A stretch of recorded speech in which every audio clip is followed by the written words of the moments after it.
Kawan-kawan semuanya, Lapak Horor kali ini ada di channelnya Bukalapak, masih dengan cerita-cerita horornya, masih dengan kisah-kisah seramnya. Kali ini ada satu cerita dengan judul Lelakon, yaitu satu cerita tentang seorang perempuan yang mengalami gangguan jiwa. Tapi orang-orang sekitarnya menganggap perempuan itu mengalami kerasukan. Hal ini udah berlangsung kurang lebih sekitar 2 tahun, dan sebelum kita lebih jauh ke dalam cerita, mohon izin mau ceruput kopi dulu.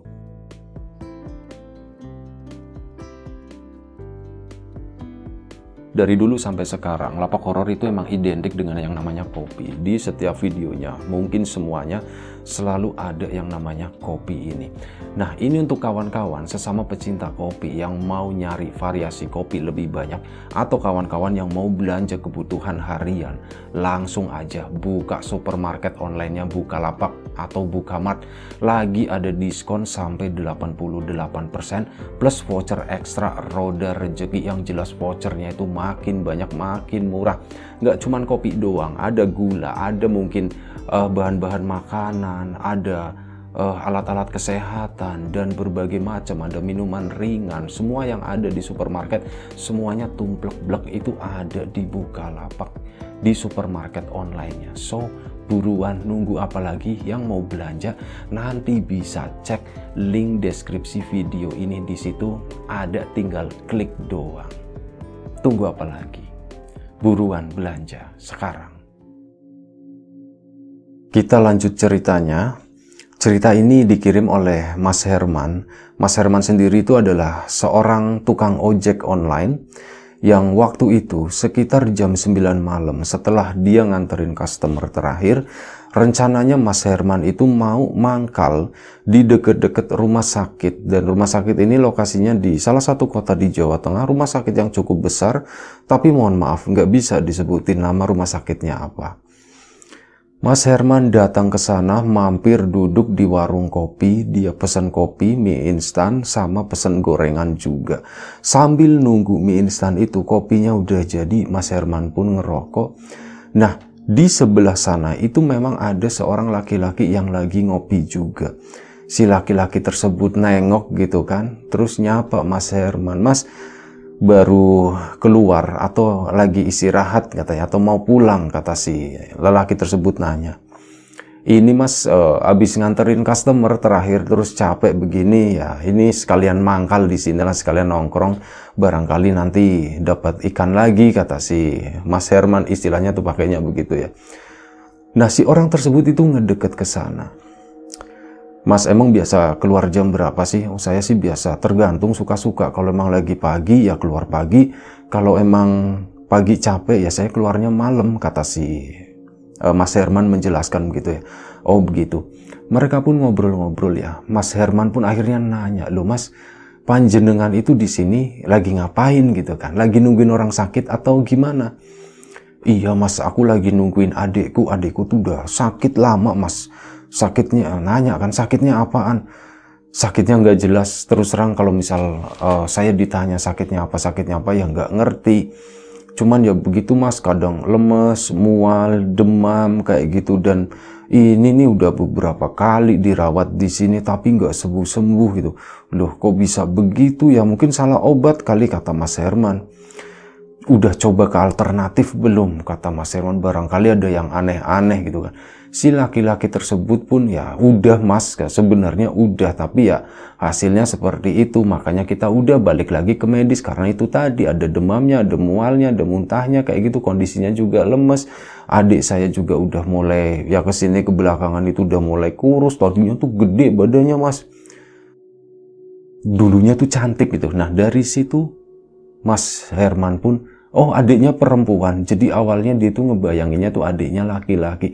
"Oh, ternyata adiknya perempuan." "Iya, adik saya tuh perempuan Mas." "Udah Mas, gini aja."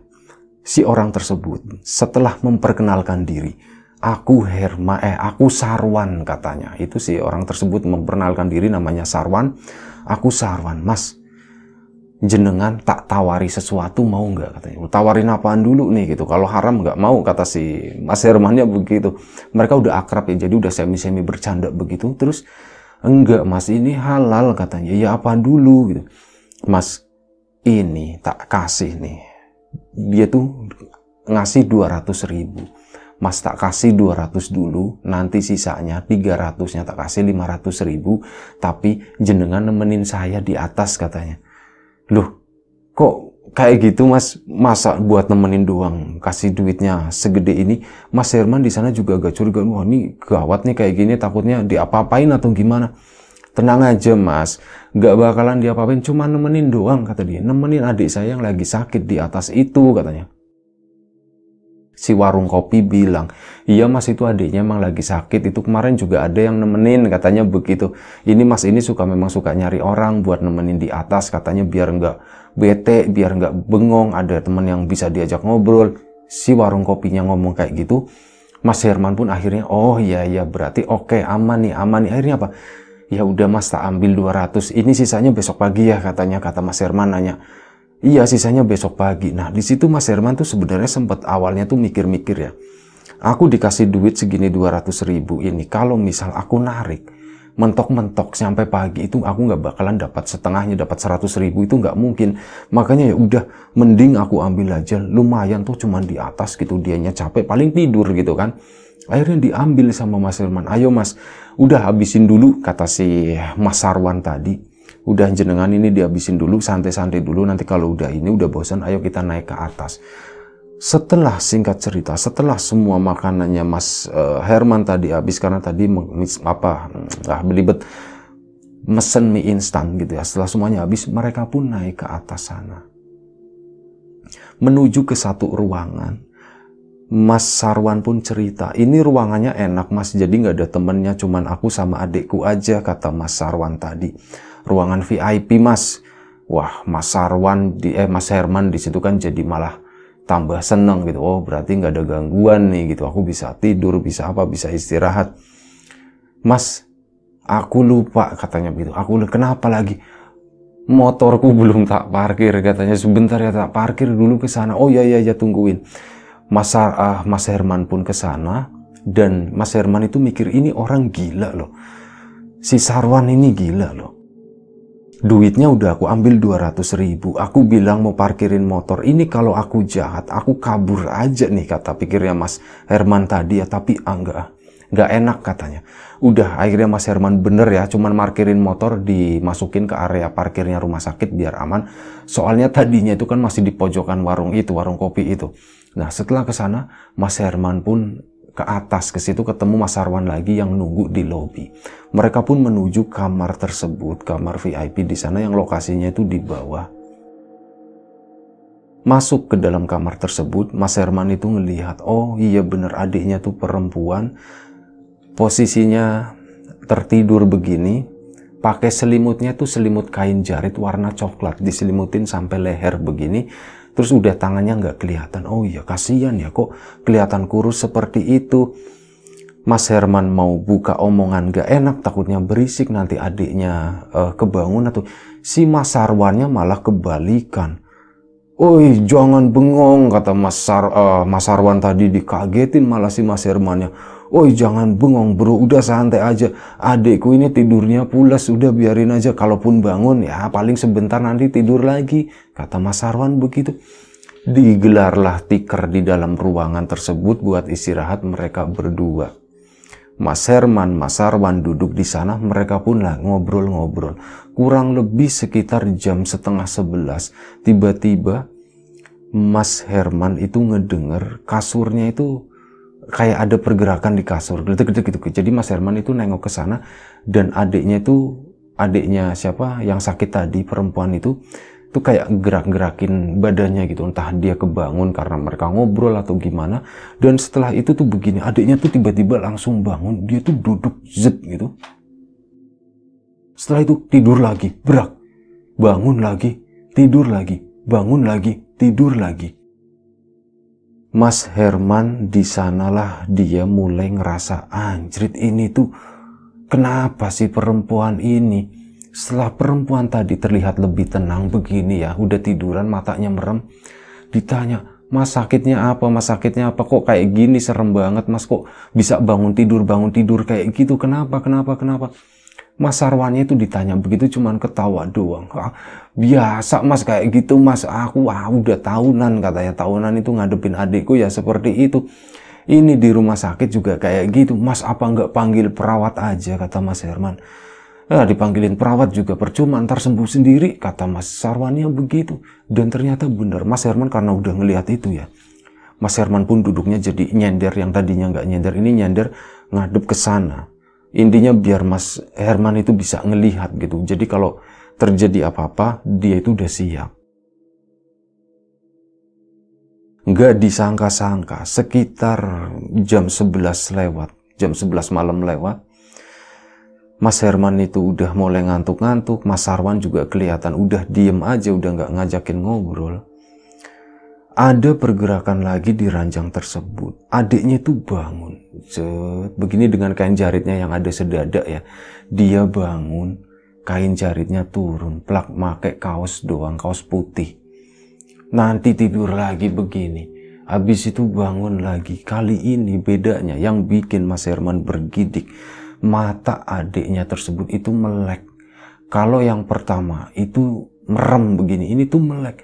Jadi bangun begitu ngelirik ke Mas Herman, nanti dia balik lagi merem. Saat bangun lagi tuh ngelirik lagi ke Mas Herman begini. Mas Hermannya kan nggak bisa ngapa-ngapain, cuman bilang, Mas Sarwan itu kok ngeliatinnya begitu, kok ngeliatinnya. Udah biasa, tenang aja, ntar juga tidur lagi, kata Mas Sarwannya begitu. Mas Hermannya makin minggir-minggir gitu kan, dia ketakutan. Ternyata bener si perempuan tadi itu tidur lagi ke sana sampai jam 12 teng. Bener-bener Mas Herman itu udah riep-riep banget gitu. Ini aduh aku udah ngantuk banget kayaknya. Mas Sarwan, aku boleh tidur nggak, kata si Mas Herman nanya ya. Udah mas, tenang aja, tidur aja gitu. Aku juga sebentar lagi mau tidur, kata Mas Sarwan. Ya sudah, Mas Hermannya pun ambil posisi tiduran begitu ya. Baru sekitar 5 menit dan belum tertidur Mas Hermannya itu baru masih riap-riap cari posisi geser-geser badan tuh rasanya sakit semua. Tiba-tiba si perempuan itu tuh dia kebangun, mulutnya tuh ngebuka kayak gitu, ngeluarin suara yang aneh lah pokoknya. Kayak ngorok, tapi bukan ngorok, entah gimana gambaran aslinya, kata Mas Herman. Itu mulutnya ngebuka sambil ngeluarin suara kayak bener-bener lama banget, suara itu tuh nggak putus. Jadi begini, rambutnya kan panjang gitu ya. Nah ini rambutnya tuh udah mulai acak-acakan. Itu mulutnya ngebuka begini, matanya tuh melotot ngadep ke depan sambil ngeluarin itu. Setelah itu yang bikin Mas Herman itu lompat gitu, agak mundur. Itu si perempuan itu tuh ngeliriknya ke arahnya Mas Herman tadi. Mas Sarwan itu waktu itu udah mulai tiduran juga ya, langsung mas ini adikmu ngeliatin aku, itu loh matanya kenapa mas, matanya kenapa. Udah biasa lagi Mas Sarwannya bilang begitu. Dan memang ternyata benar, adiknya pun tertidur lagi. Kali ini Mas Herman itu lebih harus kayak ngerasa aku harus lebih waspada nih, ini kayak gini tuh nggak bener nih, adiknya tuh sakitnya tuh nggak bener kayak gini. Mana ada sih sakit kok kayak gitu, bangun tidur, matanya juga kayak bukan matanya orang, pikirnya Mas Herman begitu. Dia pun cari posisi bener-bener kayak tidurnya tuh merapat ke arahnya Mas Sarwan ke sana.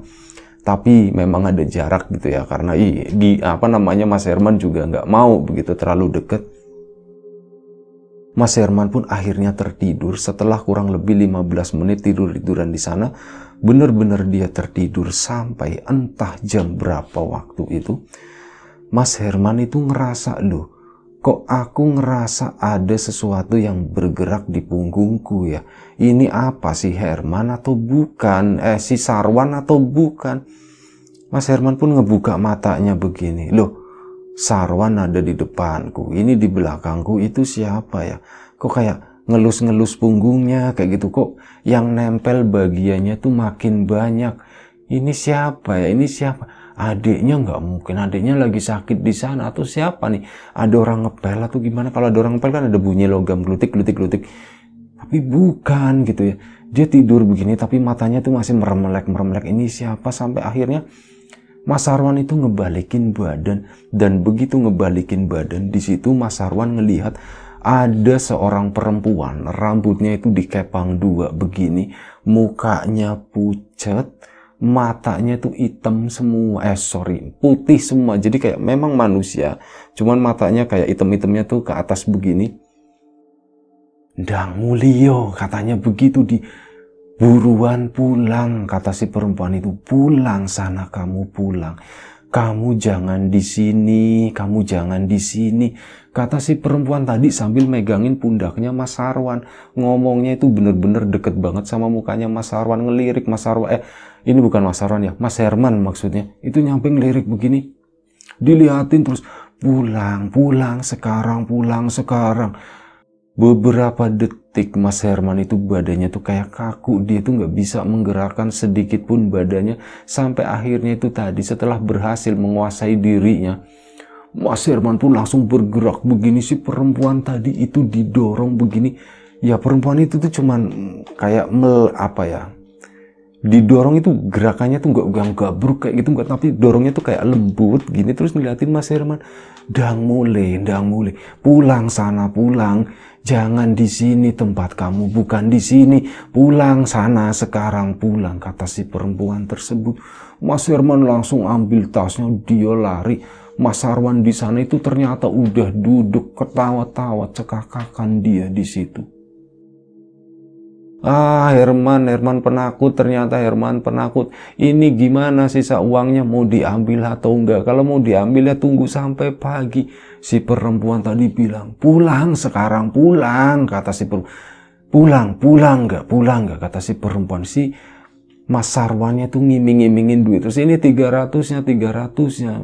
Mas Herman udah, Mas, ngapunten gitu, mohon maaf banget, itu uang sisanya ambil aja, aku ambil yang 200.000 ini aja, kata Mas Herman. Mas Herman pun lari ke sana, keluar rumah sakit, ditanya sama Pak Satpam, Mas kenapa Mas lari-lari Mas, ada apa Mas? Ada setan Pak, kata si Mas Herman. Wah, setan mana? Satpamnya cuman ketawa doang. Mas Herman lari ke sana ke bawah, datang lagi ke ini tukang warung kopi tadi ya, nongkrong di situ lagi, ngos-ngosan. Si tukang kopinya ketawa, loh kenapa Mas kok cepet banget jam segini udah turun, biasanya jam 2, jam 3 gitu pada turun mereka. Maksudnya gimana Mas? Mas Herman kan akhirnya nanya, maksudnya sampean itu gimana Mas? Jadi gini Mas, ini jenengan kan pasti udah mengalami ya, udah turun ke sini. Itu si orang itu, si Sarwan tadi itu emang sering Mas bolak-balik ke rumah sakit ini Mas, dan ini sebenarnya udah ada 4 orang yang kayak jenengan. Ceritanya pasti sama, udahlah jenengan gak usah cerita, kata si warung kopi tadi. Akhirnya Mas Herman kan yang nanya, emang ceritanya gimana, kok jenengan tahu nggak ngomong gitu. Jadi gini Mas, itu adiknya Sarwan itu. Sarwan ini orang belakang gak jauh Mas, aku juga kenal gitu kan. Nah si adiknya ini konon katanya dia itu pernah mempelajari dan melakukan ritual-ritual tertentu, atau dia itu pernah lelakon gitu ya, sebuah ilmu, cuman gagal Mas. Dan setelah gagal ya kayak gitu, tiba-tiba adiknya itu namanya Murni. Nah si Murni itu tiba-tiba kayak gitu muntah, muntah darah, badannya sakit ya, sampai sekarang kayak gitu. Sama itu tadi, sesekali dia itu berubah jadi seseorang yang bukan dirinya Mas. Jenengan pasti udah lihat tadi kan, iya aku tadi lihat kayak gitu, masa mulutnya gitu. Sama terakhir Mas, aku dipeluk dari belakang, ternyata tadi dipeluk begini, dan dia tuh nyuruh aku ndang mulio katanya gitu. Nah Mas, jadi gini Mas, sebelum dibawa ke rumah sakit itu, si Mbak Murni itu juga pernah, maksudnya dikonsultasikan ke ahlinya lah, ahli kejiwaan segala macam. Cuman ya mereka nggak tahu lah, mungkin terlalu bingung dengan apa yang menimpa sama si Mbak Murni tadi. Kenapa? Karena ada keanehan-keanehan lain Mas. Kayak Mbak Murni itu kalau lagi kumat itu jalannya itu kebalik loh Mas. Jalannya itu jalan kayang, kakinya di atas, tangannya di bawah Mas. Sambil kayak gitu nyanyi-nyanyi mulutnya, ya keluarganya itu pada takut semua kayak gitu. Makanya mau dibawa ke rumah sakit jiwa ya kasihan, jadi cuman bisa dirawat-rawat begitu aja Mas, biar paling nggak demamnya itu turun, mualnya udah nggak lagi-lagi. Untuk masalah seperti itu nanti ada urusannya yang orang-orang ahli spiritual itulah, kata si tukang kopi itulah. Terus gimana ya, ini aku nggak enak sama Sarwan katanya, ini 200.000 aku belum selesai gitu. Udah ambil aja katanya, Sarwan itu banyak duit kata si Mas tadi, yang penjual kopi. Nah setelah itu, lah jenengan gimana Mas, ini tutupnya jam berapa? Ini 24 jam Mas nggak pernah tutup. Oh ya udah kalau kayak gitu sebentar lagi ya Mas, habis ini saya mau pulang kata si Mas Herman. Mas Herman pun pesan kopi lagi, ngopi di sana. Setelah udah agak sedikit tenang, pamitan, permisi pulang, bayar kopinya, ambil motornya di parkiran rumah sakit tersebut. Saat ke parkiran rumah sakit, alangkah kagetnya Mas Herman, di motornya Mas Herman itu udah duduk si Sarwan. Wah Mas Herman mau kemana, mau pulang ya katanya. Wah Sarwan kamu gila gitu, ini aku udah dapat cerita dari tukang kopi. Oh udah cerita gitu, udah nggak apa-apa, udah banyak yang tahu kok kata sih. Gimana ini 300-nya yuk naik lagi yuk kata Mas Sarwan begitu. Enggak, aku mau pulang aja, aku mau tidur di rumah kata. Ini 200 gimana nih, mau diambil lagi juga nggak apa-apa kata Mas Herman. Enggak, itu buat kamu, pakai aja kata si Mas Sarwannya. Mas Herman pun akhirnya itu tadi ngambil motornya, permisi sama Mas Sarwan. Mas Sarwan juga biasa aja, udah hati-hati ya bro katanya. Mas Herman pun pulang. Nah sesampainya di rumah, udah dia tuh kayak terus kepikiran gitu dengan apa sebenarnya yang terjadi sama Mbak Murni tadi. Kenapa sih dia bisa seperti itu? Iseng-iseng Mas Herman itu coba ngontek-ngontek beberapa temannya, barangkali itu ada orang yang ngerti gitu apa yang sebenarnya terjadi. Kalaupun ngerti, siapa tahu bisa ngobatin si Mbak Murni itu, karena ngerasa kasihan gitu. Ini masih muda tapi kok begini gitu kata Mas Herman, ya saya kasihan. Sampai akhirnya suatu hari, kurang lebih sekitar 1 minggu kemudian, Mas Herman pun menemukan satu orang dari temannya. Bro, namanya Adit temannya itu. Bro, ini aku ada orang nih, temanku sendiri gitu, masih muda. Dia tuh ya, soalnya aku sering nanya-nanya, konsultasi ke beliau ini katanya. Oh ya sudah, bawa sini aja, kenalin. Akhirnya apa? Mas Herman pun dikenalin sama temennya Mas Adit tadi. Setelah dikenalin, Mas Herman itu kayak punya niat, inisiatif, aku mau nyariin si Sarwan. Akhirnya Mas Herman pun ke warung kopi tadi, nanya-nanya rumahnya Sarwan di mana, rumahnya Sarwan di sana. Dikasih nomor kontaknya. Akhirnya ditelepon Mas Sarwan. Iya, ini siapa? Ini Herman gitu. Oh Herman yang malam itu kabur ya? Iya bener Mas. Mas aku begini katanya. Ah nggak usah kata si Sarwannya begitu, malah menolak. Nggak perlu, adikku tuh nggak usah digitu-gituin, nanti juga sembuh sendiri, bilangnya seperti itu. Mas Herman pun akhirnya cerita ke orang tersebut, Mas ini aku udah nelpon sama kakaknya, tapi kakaknya itu menolak. Nah si orang tersebut itu bilangnya begini, ya pantas saja nolak lah, orang dia adiknya itu lagi dijadiin tumbal kok sama si kakaknya itu. Di situ Mas Herman kaget, maksudnya gimana dijadiin tumbal gimana? Adiknya itu jiwanya itu lagi disandra kata si orang tersebut. Dia itu ya udah dimasukin sesuatu yang lain ke badannya si itu, makanya ya kayak gitulah kondisinya. Kasihan adiknya sebenarnya. Saya terus terang, saya mau bantu, tapi itu tadi, saya kalau nggak diminta juga nggak bisa turun kata si perempuan, kata si laki-laki tersebut. Ya udah Mas, kalau saya yang minta bantuan gimana? Ya nanti saya coba dulu ya kata si laki-laki tersebut. Sampai akhirnya tuh begini, si laki-laki tersebut itu minta, ya udah Mas, beberapa hari kemudian mereka tuh ketemu lagi. Mas Herman minta tolong dong ditemuin sama Mas Sarwan katanya begitu. Tapi kan kemarin dia udah nolak. Udah nggak apa-apa, ketemu sebagai teman aja, pura-pura aja gitu ya. Akhirnya apa? Bertemulah mereka waktu itu. si orang tersebut, anggap aja namanya Mas Yoga gitu ya. Si Mas Yoga itu ngeliatin si Sarwan itu dengan tajam banget. Mas Sarwan juga kelihatan kayak udah mulai kikuk ya. Dan akhirnya Mas Sarwan itu nanya, "Mas, jenengan ngeliatin aku terus gitu, kenapa sih? Ada masalah apa?" gitu kan. Mas Sarwannya mungkin nggak nyaman ya. "Enggak, sampean itu kejem," katanya. Kata Mas Yoga begitu. "Lu maksudnya gimana kejem gimana? Itu adikmu Murni," katanya. Padahal Mas Herman itu nggak pernah nyeritain kalau adiknya Sarwan itu namanya Murni. Cuman Mas Yoga itu tahu. Itu adiknya kamu, Murni itu. Kasian loh kayak gitu. Dia itu badannya kosong. Terus kamu isi dengan itu, budak-budak kamu, pesuruh kamu itu. Sementara jiwanya melanglang buana ke sana kemari, itu kasihan. Jangan kayak gitu Mas mainnya. Tobat, tobat, kata si Mas Yoga. Mas Sarwan langsung kayak marah gitu. Dia tuh langsung pergi ninggalin itu. Mas Herman juga nggak bisa ngapa-ngapain. "Mas, ini gimana nih habis ini?" gitu kan. Mas Hermannya bingung.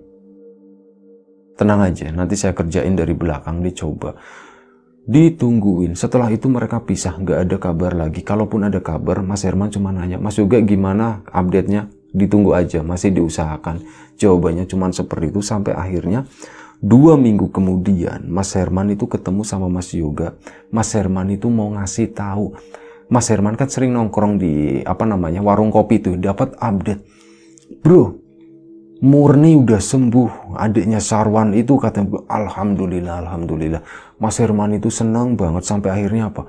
Kesana ketemu sama nyari si Mas Yoga tadi. Mas Yoga, aku dapat kabar, kabar apaan? Murni sembuh, Mas, Murni sembuh. Alhamdulillah, alhamdulillah. Ya sudah kalau kayak gitu, Mas, aku bayar piro, katanya. "Mas, aku bayar berapa?" Enak aja, udah nggak usah, bukan kayak gitu. Ini masalah pertemanan, ini masalah kayak kewajiban aja ngebantu sesama orang, kata si Mas Yoga tadi. "Oh ya sudah, terima kasih ya Mas, terima kasih." Nah itu, Mas Herman itu nggak nanyain proses penyembuhannya itu kayak gimana, itu nggak tahu sama sekali sampai akhirnya tuh begini. Si tukang kopi tersebut saat Mas Herman kesana lagi, itu ngomong, Mas Herman gitu, karena udah kenal ya. "Mas Herman, jenengan itu dapat salam dari Murni," katanya. "Dari Murni apaan? Orang dia nggak kenal sama aku, ngarang sampean," kata si Mas Herman. "Enggak Mas, beneran Mas, dapat salam dari Murni, Mas, sumpah nggak bohong," kata si. "Murninya mana?" katanya. "Murninya di rumah lah, coba kamu ke sana, coba kamu ke sana." Mas Herman pun dikasih tahu alamatnya ke sini. Akhirnya ke sana. Dia tuh nggak ingat sama sekali dengan yang namanya Sarwan itu, nggak ingat. Ingatnya Murni. Didatang di situ, ketemu sama Murni. Mas Herman ya, di situ tuh bingung dia. Ini orang kenal Herman itu dari mana segala macam. Nah di situ akhirnya Mas Herman didudukin, nggak nanya-nanya Sarwan di mana. Mereka udah duduk di situ. Mbak Murni itu cerita, "Mas, aku itu mungkin jenengan udah tahu. Aku kemarin itu ya begitulah Mas, aku nggak ngerti aku tuh ada di mana. Yang jelas aku tuh kayak berada di suatu tempat yang semuanya tuh serba gelap Mas. Jarak pandangku itu pendek dan aku ngedenger suara-suara aneh sampai akhirnya aku itu ngedengar ada suara seorang laki-laki. Dia itu nyebut-nyebut namaku, Murni, Murni, Murni, begitu. Aku pun ngikutin suara tersebut. Ini siapa?" katanya. "Kamu siapa? Kenapa kamu manggil-manggil namaku? Kenapa kamu tahu aku? Aku Herman," katanya. "Sini, kamu ikut ke sini. Kamu pulang ya, kamu pulang ya, kamu pulang ya." Begitu Mas. Jadi aku tuh kayak dipanggil-panggil terus sampai akhirnya aku ikutin suara tadi. Dan entah kenapa, alhamdulillah aku sekarang udah sembuh Mas, kata Mbak Murni seperti itu. Mas Herman pun bingung gitu. Apa hubunganku gitu, kenapa kok malah ditanyain kamu siapa, jawabnya Herman. Emang itu siapa? Enggak. Mas Herman pun akhirnya ngebuka, Mbak Murni, jujur aku tuh nggak pernah ngelakuin apa-apa, beneran sumpah. Aku tuh cuma tukang ngojek doang yang nggak ngerti apa-apa, yang pernah ngelihat jenengan sakit kayak gitu di rumah sakit itu serem banget, nyuruh saya pulang, kamu ndang mulai ndang balik. Setelah itu udah nggak pernah ketemu lagi Mbak. Ya aku nggak tahu Mas, cuman yang aku pas aku di sana itu aku ngedengernya katanya kamu namanya Herman gitu. Suaranya sama kayak suaraku nggak Mbak? Suaranya beda sih kata si Mbak itu, kata si Mbak Murni ya. Nah setelah itu akhirnya ya mereka ngobrol-ngobrol biasa nggak lama. Nah setelah itu Mas Herman itu nanya, kalau Sarwannya mana? Mas Sarwan kemana Mbak? Mbak Murni itu cuma nunduk begini doang, nggak ngasih jawaban apa-apa, dan Mas Herman sebenarnya tahu udah ini saatnya aku pulang gitu. Dan akhirnya apa? Mas Herman pun pamitan, ya udah Mbak aku pulang dulu ya. Iya Mas, terima kasih ya Mas, terima kasih. Mas Herman pun pulang, langsung menuju ke Mas Yoga. Assalamualaikum, waalaikumsalam, buru-buru banget Mas. Jujur cerita, kata si Mas Herman. Aku dari rumahnya Murni. Murni itu cerita, di sana ada yang manggil-manggil, ditanya kamu siapa, namanya Herman. Jujur Mas, itu siapa Mas? Mas Yoganya cuman ketawa-tawa doang. Sini duduk sini. Duduklah di situ Mas Herman. Jadi gini, Bro Herman, waktu itu ada Adit juga, temennya yang lain. Aku itu berharap gitu, siapa tahu ada jodoh kamu sama Murni. Murni itu cantik loh, dan dia itu baik, katanya begitu. Saya udah nanya-nanya ya beberapa warga di sana, dulunya tuh begini baik. Cuman ya karena ulah kakaknya itu, akhirnya jadi seperti itu. Nah aku tuh pengen jodohin kamu sama Murni gitu. Jadi yang itu siapa Mas? Panjenengan ya, katanya. Mas Yoganya cuman ketawa doang. Udah nggak usah dibahas lagi. Udah kenal sama pernikahan, ya udah sering-sering samperin, datang ke sana, kenal orang tuanya. Udah kayaknya dia juga suka sama kamu Man, kata si Mas Yoga tuh ngeledekin. Akhirnya apa beneran? Mas Herman jadi sering ke rumahnya Mbak Murni, main ke sana, tapi nggak berani nanya Sarwan sama sekali. Sampai akhirnya dia tuh inget waktu ketemu sama Mas Yoga lagi, nanyain kalau Sarwan kemana ya. Sarwan itu sekarang udah di rumah sakit jiwa, kata si Mas Yoga. Loh kok di rumah sakit jiwa? Ya itu akibat ulahnya sendiri. Aku sih terus terang, aku nggak nyakitin Sarwan, aku nggak ikut campur sama Sarwan itu. Tadi tugas gitu cuman bawa balik ini, ngeluarin yang ada di dalamnya Murni, yang bukan isinya Murni itu, katanya begitu. Udah selesai sampai di sana, sisanya itu urusannya Sarwan sendiri. Dan sepertinya Sarwan itu nggak kuat mengendalikan gitu ya. Akhirnya dia nggak kuat dan jiwanya yang jadi taruhannya. Dan Sarwan ya sekarang kondisinya seperti itu. Dan semakin dekat Mas Herman sama Mas Murni, sampai akhirnya mereka tuh bertunangan. Rencananya mau menikah. Saat udah bertunangan itu nanya, Dek, mau nanya Mas Sarwan itu kemana? Akhirnya apa? Hari itu juga diajak sama Mbak Murni, Mas anterin ya Mas. Iya. Dianterin Mbak Murni menuju ke rumah sakit di sana. Ya, ketemulah sama Mas Sarwan di situ dengan kondisi cuman bengong gitu doang gitu. Nggak kenal sama Mas Herman. Iki aku Herman ini. Meneng aja, diem aja gitu, nggak ngejawab apa-apa. Ya sudah, berarti memang kondisinya seperti ini. Nah setelah itu Mas Herman sama Mbak Murni beberapa bulan kemudian akhirnya mereka menikah. Mereka masih jadi suami istri sampai sekarang. Jadi jalan jodohnya itu seperti itu antara Mas Herman sama Mbak Murni. Nggak sengaja berawal dari nongkrong di warung kopi, ketemu sama Sarwan yang berbuat seperti itu. Ya, yang namanya misteri gitu. Yang namanya masa depan kita itu nggak ada yang pernah tahu. Kurang lebih seperti itu ceritanya. Mohon maaf misal ada sesuatu yang nggak berkenan di mata, di hati, di telinga kawan-kawan semuanya, mohon dimaafkan. Kita ambil sesuatu yang positif, kita buang sesuatu yang negatif. Kalau ada perbedaan, itu bukan sesuatu yang perlu diperdebatkan. Mengingatkan lagi, Bukalapak lagi ada promo gede-gedean buat kawan-kawan yang belum download aplikasinya. Nanti cek di link deskripsi video ini. Kalau yang udah ya buruan, buka aja Bukalapak. Buka aja Bukalapak.